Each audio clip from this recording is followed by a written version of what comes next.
بلندکردنا پروژه بریارێکی ku Parlemanê Kurdistanê jînosayda Ermenan bi fermî binyasît rengvedanên cuda li paş xwe hêlayîne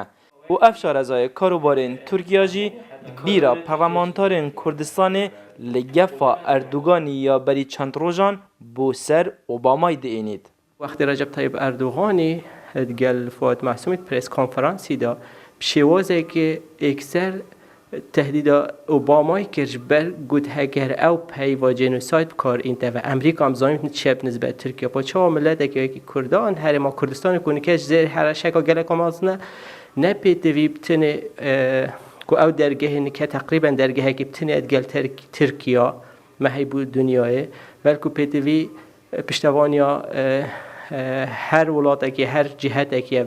Çavdêrekî siyasî wasana binîtin ku partên siyasî yên Başûrê Kurdistanê destpêşxeriyeka bi vêrengî li Parlemanê Kurdistanê derbas bikin. Ez bawer nakim Herêma Kurdistanê xwe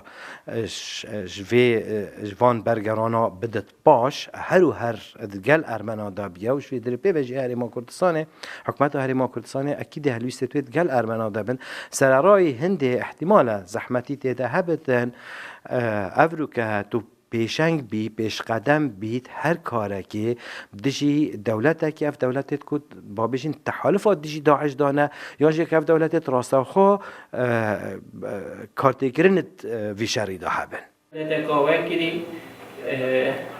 û ev şarezayê karûbarên Tirkiye jî vê hewla çend parlamenterên Kurdistanê bi metirsiyeka mezin bo peywendiyên nêvbera Hewlêr û Enqere dizanît.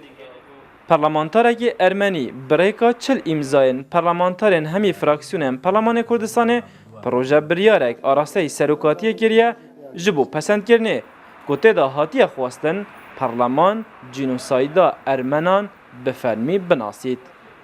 Proje biryara jînosaydkirina Ermenan eger hatu ji layê Parlemanê Kurdistanê ve hate pesendkirin çavdêrên siyasî wesat bînin ku ew peywendiyên 24 salên hukmraniya xwe da Hewlêrê gel Enqere ava kirîn gelek bi sinahî dê ber avê da çin. Ubeyd Reşevayê Rodaw Dihoy.